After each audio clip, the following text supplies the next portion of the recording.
Salah satunya terkait dengan pembagian bansos yang dilakukan oleh Presiden. Apakah benar pembagian bansos yang dilakukan oleh Presiden itu merupakan bagian dari cawe-cawe memenangkan pasangan calon tertentu? Dan dalam hal ini, sebagaimana yang dituduhkan oleh penggugat, adalah pasangan calon Presiden Prabowo Gibran. Lalu dari mana sumber pendanaan pembagian bansos tersebut? Apakah memang sudah sesuai aturan atau malah melenceng dari aturan? Semuanya nanti akan terbongkar karena dijelaskan secara rinci dan mendetail oleh 4 menteri ini. Mari kita nonton dan saksikan bersama. Saya mencoba untuk meletakkan dulu pada kerangka garis besarnya kenapa kita memanggil untuk didengar keterangannya 2 Menko dan 2 Menteri. Jadi begini, ada dalil dari pemohon. Kedua pemohon itu yang menyebabkan Mahkamah memerlukan penjelasan dari Bapak Menko dan Ibu Menteri Keuangan. Pilpres kali ini lebih hiruk pikuk. Pilpres kali ini diikuti dengan beberapa hal yang sangat spesifik yang berbeda dengan Pilpres 2014 dan Pilpres 2019. Ada pelanggaran etik yang dilakukan di Mahkamah Konstitusi, dilakukan di KPU, dan banyak lagi yang menyebabkan hiruk pikuk itu. Nah, yang terutama mendapat perhatian yang sangat luas dan kemudian didalilkan oleh pemohon itu cawe-cawenya kepala negara. Nah, cawe-cawenya kepala negara ini, Mahkamah sebetulnya juga kita memanggil kepala negara, Presiden Republik Indonesia. Kelihatannya kan kurang elok. Karena Presiden sekaligus kepala negara dan kepala pemerintahan. Kalau hanya sekedar kepala pemerintahan akan kita hadirkan di persidangan ini. Tapi karena Presiden sebagai kepala negara, simbol negara yang harus kita junjung tinggi oleh semua stakeholder, maka kita memanggil para pembantunya. Dan pembantunya ini yang berkaitan dengan dalil pemohon. Kenapa kita panggil? Itu karena begini. Dalil pemohon mengatakan keberpihakan lembaga kepresidenan dan dukungan Presiden Joko Widodo dalam Pilpres. Nah, itu kemudian memunculkan beberapa hal. Satu, cawe-cawe yang sudah saya sebutkan tadi. Kemudian keterlibatan ASN, TNI, Polri yang tidak netral. Dia ada sangkaan, dugaan PJ Gubernur, Bupati, Wali Kota yang PJ itu juga ikut bermain di situ. Ini sangkaan atau dugaan yang perlu dibuktikan di persidangan ini. Kemudian ada peran serta lurah kepala desa juga yang ikut cawe-cawe, ikut menggalang massa, dan kemudian bansos yang dianggap mempunyai korelasi dengan elektoral. Tapi ternyata dari berbagai diskusi, bansos itu elektoral lebih berkaitan, dalam persidangan ini muncul, lebih berkaitan dengan elektoral pada pileg berlegislatif. Nah, ini mungkin Pak Erlangga nanti bisa jadi yang partai yang naik pesat suaranya adalah Golkar. Nah, ini yang mungkin nanti bisa direspon, ya. Yang pertama, dalil-dalil permohonan itu menyangkut yang saya sebutkan bansos tadi. Untuk yang lain-lain sudah kita bahas, tapi ini perlu kita bahas mengenai bansos. Yang pertama, kita mengenal lembaga. Ada Menteri Sosial, kemudian ada kaitannya dengan Kepala Badan Pangan Nasional, kemudian ada Kepala Bulog. Pada saat-saat kritis, saya baca di mass media, Kepala Bulog Budi Waseso diganti. Ada faktor apa ini yang melatar belakangi? Saya mau tanya. Itu apa yang ada di balik itu?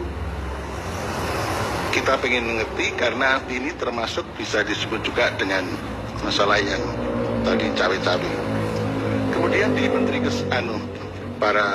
Ibu Menteri Sosial, Presiden pada waktu bagi-bagi bantuan sosial di depan istana, Presiden pada waktu keliling kemarin dipertanyakan oleh teman-teman dari pemohon 2.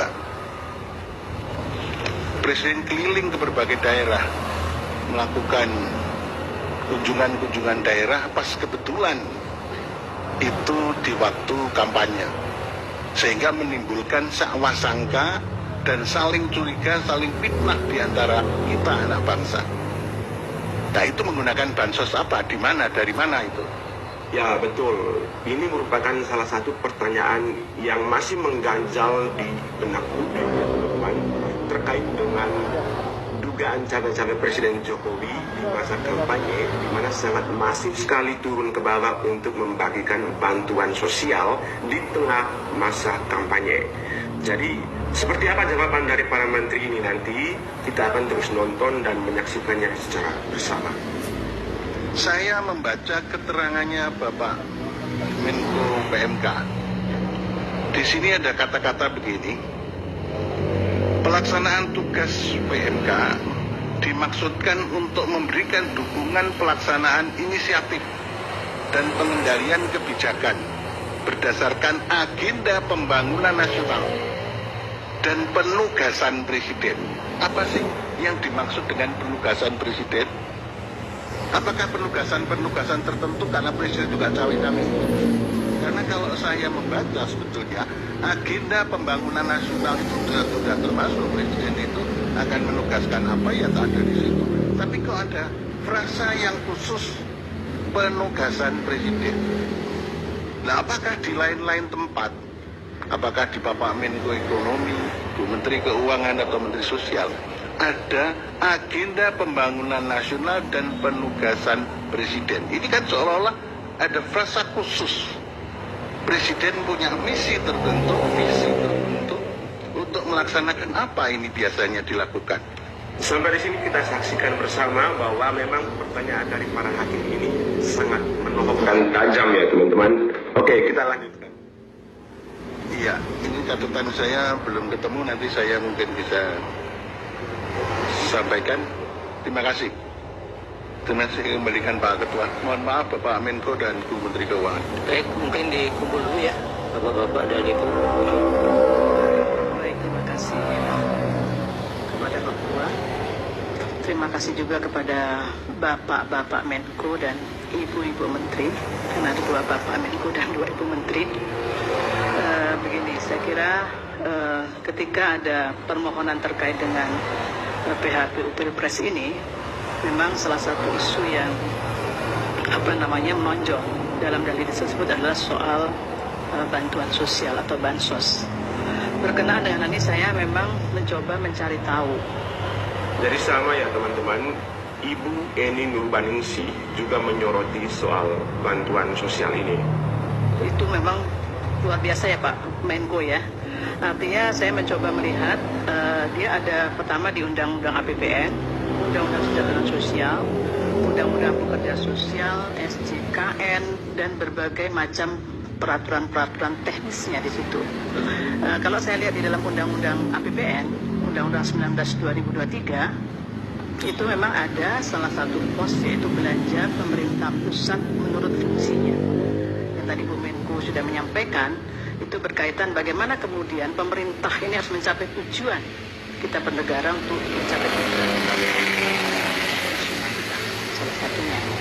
Nah di situ saya mencoba mencari kemudian dari lebih detail lagi, yaitu di dalam penjelasan pasal 8 ayat 2 huruf A Undang-Undang APBN itu ketika bicara belanja pemerintah pusat atau fungsinya, itu baru ketemu ada fungsi perlindungan sosial di situ. Ya Bu Menteri ya, fungsi perlindungan sosial yang kemudian muncullah bantuan sosial.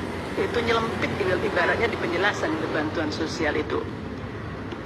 Yang salah satunya dinyatakan adalah untuk melindungi terjadinya risiko sosial. Nah, berkaitan dengan ini saya ada beberapa pertanyaan ini kepada Pak Menko maupun nanti kepada Ibu Menteri. Seberapa besar sebetulnya risiko sosial yang terjadi di 2023, kemudian yang diperkirakan akan terjadi di 2024 24, sehingga kemudian